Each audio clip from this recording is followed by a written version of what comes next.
Hello, and welcome to Poems You Need, where two poets who believe in the transformative power of language share the poems that sustain and inspire us. I am Kelli Russell Agodon. And I'm Melissa Studdard. And we are here in Aspen, Colorado. And so we just taught at the Aspen Music Festival. So a shout out to the wonderful students who wrote poems with us today.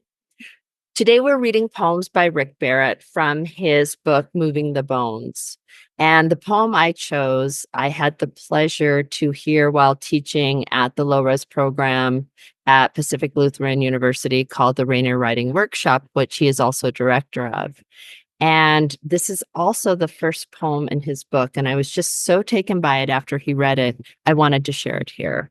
And it is called Pleasure. You were told to believe in one paradise, and then there is the paradise you come to know. The shoes lined up in pairs by the door, and the herd moving with its mysterious intent across a dark plain. The blue of sky, which is the zenith of all colors, and the love of the man in the next room, strong and rough as a hog's back. My mind has a slow metabolism. It is slow to understand what anything means, but it understands that if you look at something long enough, it will have something to say to you.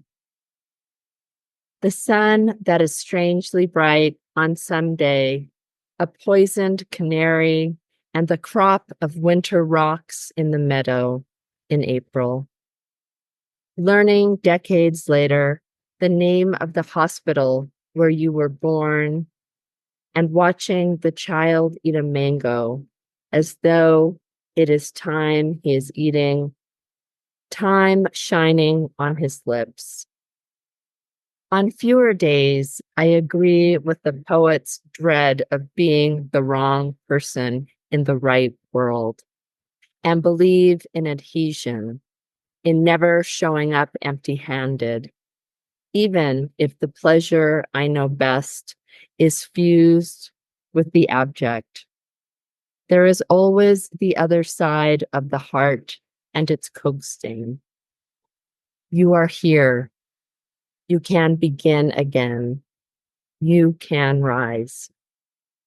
Wow, that is a really, really powerful poem.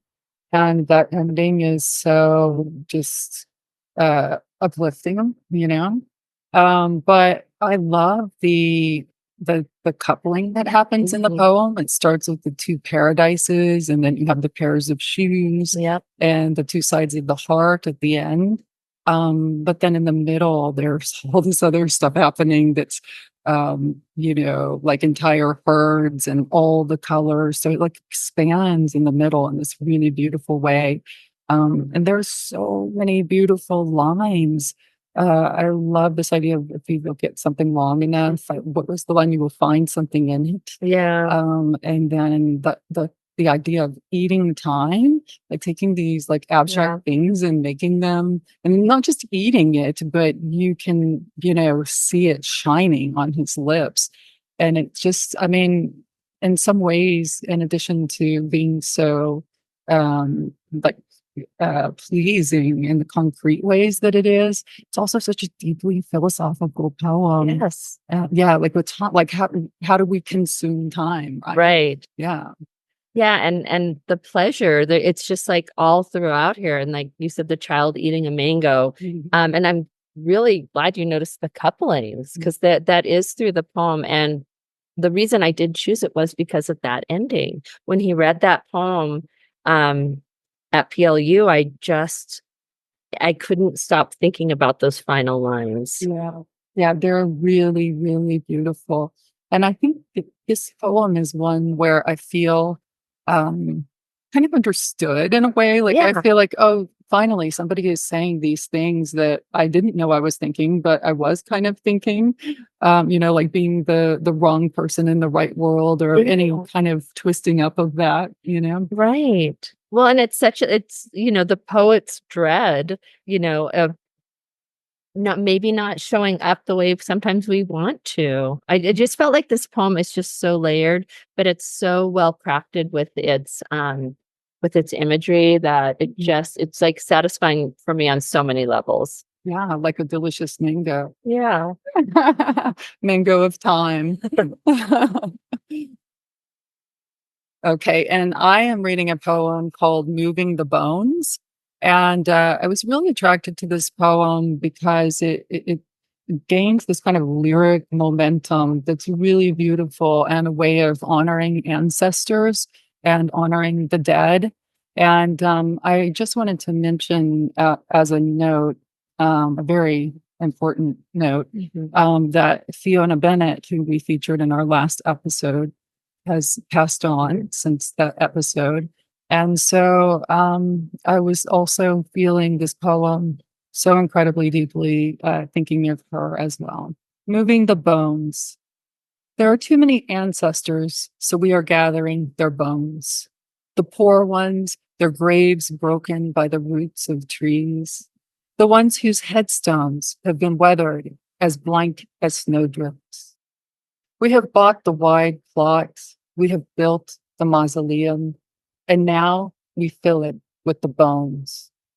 The ones killed in the monsoon floods, the one buried in her wedding dress, the one buried in his medals. Because there will be a time when we cannot keep track of them, scattered in the cemetery like prodigals. We collect the bones, the ones whose faces I can still recall, the ones who have been dead for 100 years. We collect their bones. At each opened grave, we think about the body taking its shape as father, sister, cousin, uncle.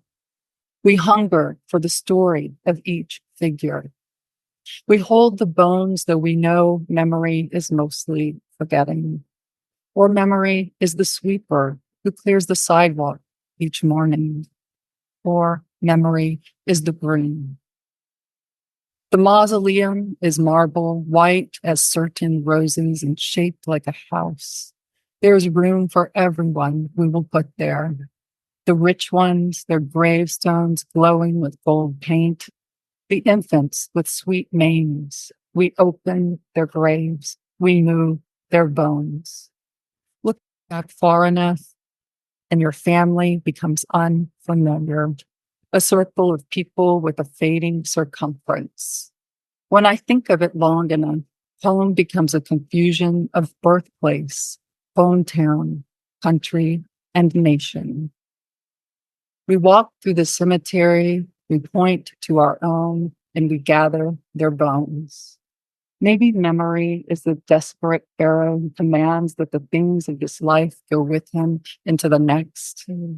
I would take with me the books I loved best, a jar of the ocean spanning my two countries, a slip of my lover's sunny hair. I would take with me a sack of rice, maybe my mother's orange shawl, the robe my father wears in the kitchen at night, drinking a glass of water, that we might go to just one place to worship them, to wonder at who they were. We are moving the bones. Our tribe of Eros and vinegar, our black hair, our ordinary minds. Holding the bones, we say the names of the dead, the music of the syllables, conjuring the hearts they answered to. We hold the bones, each stern skull, each proud sternum, each elegant rib, curved like the horizon. Wow. That was really beautifully read. And I'm so glad you picked this because it really shows the difference between like what I read versus, and this is the title poem of the collection. So I love that we have that. And there's that switch that kind of takes place where it's maybe memory is the desperate pharaoh who commands that the things of this life go with him into the next. And then we get into this listing of the books and the jar of ocean spanning the two countries, and the lock of a lover's sunny hair. And that's really like the volta, the really where the change comes in. And what I thought was so thoughtful about this poem is that we exist as humans, forgetting we have 1,000 stories around us. Yeah. I'm And sorry, I'm laughing because we're filming this. people are And looking at us through the window. And these little kids just went by and did like a pose. Yeah, yeah. So anyway, sorry about that. No, that was really something, wasn't it? Yes, it was. He was holding the bones. He was. He looked like it. He did. He really did.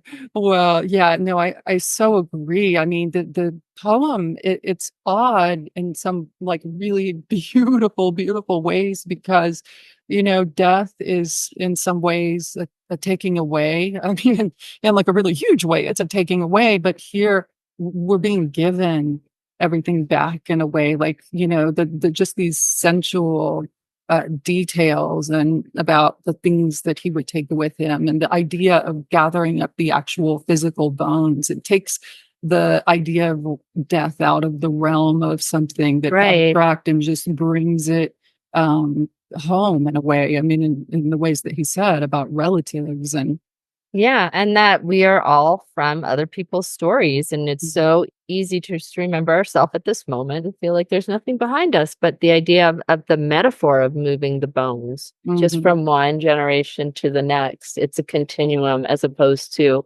us feeling as if, we're here, it's us. But no, it's going to happen. Yeah, I thought that was just so beautiful. It's like you exist on this entire fabric of humanity, and then he goes into like culturally, like, our tribe, and what that means. And I love this part up at a little higher up in the poem where he talks about the body taking its shape as father, sister, cousin, just the idea that this, the body is forming into something that's going to be so meaningful to you. Right. And there's room for everyone we will put there. And, that's like, in your heart and family, and all these things, not just the mausoleum. And then I loved what he said about time and memory too. Even going all the way up to the beginning about memory, where he talks about how you find that part so I can get it right.